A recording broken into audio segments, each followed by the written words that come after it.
Okay. Today we're talking about accountability and why not being accountable is holding you back tremendously.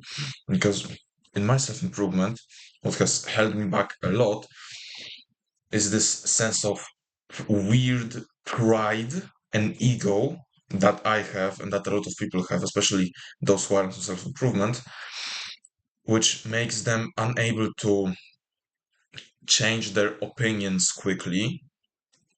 So, for example, if you say that something is this way and you're arguing with another person that no, it's actually it's actually another way, and you have those uh, two combating viewpoints, and then it turns out that you were wrong and that person was right, then instead of saying some bullshit or just changing the topic, like just admit that you were wrong. And it seems easy when I say it, but so many people, me included, just tend to not do that and have this weird sense of like pride, ego that just makes them unable to really say to that person, yeah, you were right.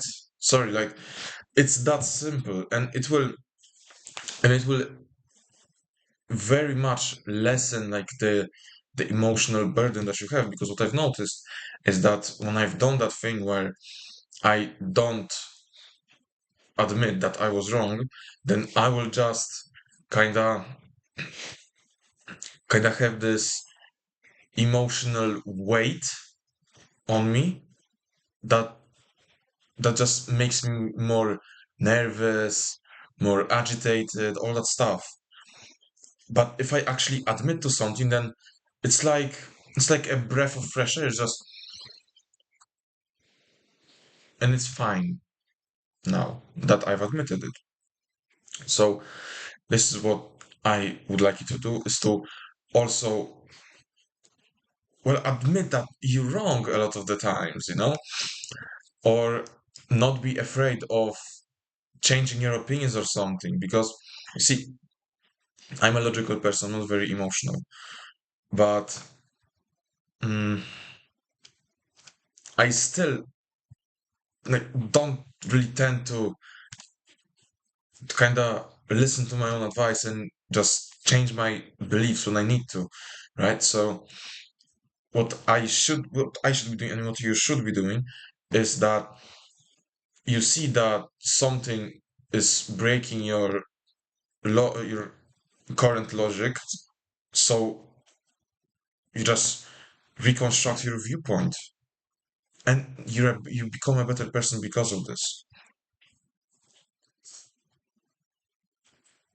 Do you get what I mean? It's like, do you get what I mean? Like, I have my own set of rules, and then something comes up that makes sense but goes against my set of rules, so I change them because that new piece of information suits me better. So I will change my moral compass to accompany that. And of course, like, let's not take this to an unethical degree, but just be able to change your viewpoints as you change as a person, because that's what self-improvement is about. It's about changing yourself. So you have to also change your beliefs. Like, you cannot be as a high achiever when you think that 1 hour of video games is fine, for example. Like, it's not, right? And yeah, just do that. Just every time that you catch yourself not wanting to admit that you're wrong, or just thinking that you know better than an expert in a certain field. Like, sometimes I just have this kind of disbelief in my fitness coach when he's been in the business of fitness longer than I've been alive, and I'm still not really believing the guy, right? It's weird. So you have to also have this student mindset that if someone has more expertise on a certain topic, then you probably should listen to them. Of course, if it's like a dieting coach who's obese, then maybe not. But in most other cases, like listen to a piano instructor when he tells you how to play the piano. And yeah, that was all from me. Shorter video today, but it was a simple topic, so um don't be afraid to change your beliefs. Uh, have a student mindset. Sleep well, do better, find your passion, purpose, whatever. See ya.